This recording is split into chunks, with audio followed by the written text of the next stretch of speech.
Salut les élèves, c'est Madame Cassandre pour un cours de ukulélé. On va apprendre aujourd'hui comment faire une série d'accords pour faire des pièces en mineur. Donc, on va apprendre comment faire l'accord de Ré mineur, l'accord de Sol mineur et l'accord de La majeur, ou bien on peut les appeler D mineur, G mineur, A majeur, pour justement être capable de jouer plein de pièces mineures, puis utiliser ces combinaisons d'accords-là dans d'autres pièces que vous allez pouvoir apprendre. Donc, je t'encourage à aller apprendre tout d'abord comment se positionner sur le ukulélé avec les frets et les cordes. Ça, c'est dans le cours 1 de ukulélé. Et puis, si tu veux, tu peux apprendre une série d'accords qui est plus commune pour commencer. Mais une fois que tu as fait le cours 1, tu peux directement aller à ce cours-ci sans problème. Donc, pour jouer l'accord de D mineur ou de Ré mineur, il faut aller sur la première fret, deuxième corde. Deuxième fret, troisième et quatrième corde. Puis moi, je le place comme ceci. Fait que je place mon premier doigt, deuxième doigt, troisième doigt, comme ceci. Donc, tu peux aller tester. Comme je dis, c'est première fret, deuxième corde, deuxième fret, troisième et quatrième. Fait qu'il faut que tes deux doigts soient vraiment serrés ici, tassés, comme ça, pour faire D mineur ou Ré mineur. Une fois que tu as ça de maîtrisé, on va aller pratiquer l'accord de G mineur ou Sol mineur. Donc, pour faire cet accord, il faut que tu ailles sur la première fret, première corde. Ensuite, deuxième fret, troisième corde et troisième fret, deuxième corde. Puis tu joues toutes les cordes, c'est ça. Donc, ça fait première fret, première corde. Deuxième fret, troisième corde, troisième fret, deuxième corde.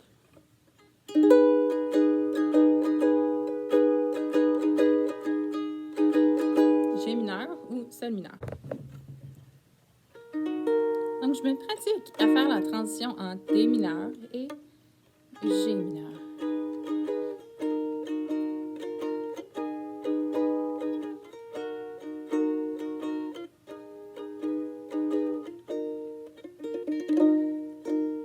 Donc, on se pratique à faire la transition entre les deux. Fait que tu fais simplement te placer pour D mineur.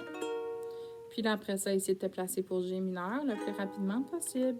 Et puis, tu dois le faire jusqu'à ce que tu es capable de le faire de façon que tu sois à l'aise, de le faire sans regarder, puis que tu es capable de bouger tes trois doigts en même temps. Fait que si tu es encore en train de compter puis de les placer, ça veut dire que tu n'es pas encore prêt à continuer. Fait que tu pratiques jusqu'à ce que tu sois capable de faire ceci. Encore là, j'ai fait une petite erreur. Là. Fait que tu pratiques jusqu'à ce que tu es capable de faire la transition en bougeant tous les doigts d'un coup puis sans avoir besoin de regarder. À ce moment-là, tu sais que tu es prêt ou prête.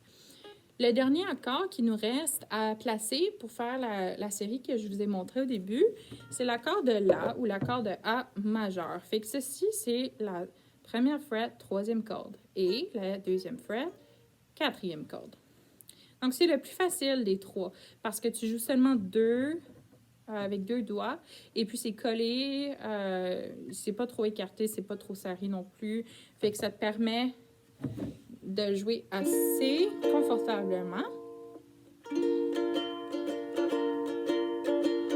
Donc, l'accord de A ou de La majeur, ça fait ceci. Donc, tout ce qui te reste après ça, c'est de te pratiquer à faire l'accord de D mineur, l'accord de G mineur, l'accord de A. Fait que tu te pratiques à faire la transition entre ces trois accords. Comme je disais, ce qui est vraiment difficile, c'est d'être capable de faire l'accord de D mineur à G mineur. Ensuite, l'accord de A, je trouve que ça joue très bien. Tu as juste besoin d'enlever, puis là, tu vas les placer. C'est quand même une position naturelle pour la main. Tu n'as pas besoin de te contorsionner ou rien. Fait que tu vas pratiquer D mineur, G mineur, A. Ensuite, tu peux t'amuser avec le strumming ou le picking. Moi, j'aime faire du picking en mineur. Je vais vous montrer à quoi ça peut ressembler.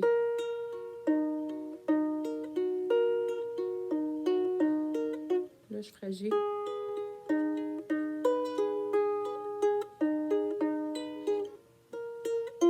A mineur. A majeur. Là, je peux faire de nouveau D mineur. m'amuser avec du strumming également.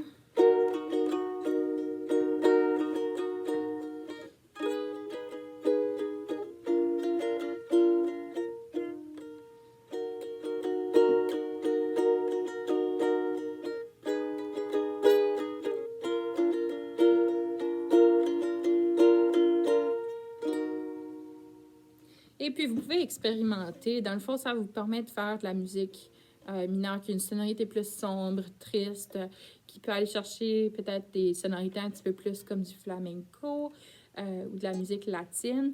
Fait que je vous encourage à vous amuser avec ça. Ça peut être un très bon terrain pour l'improvisation musicale. Puis, bonne pratique. On se voit au prochain cours de ukulélé. Salut!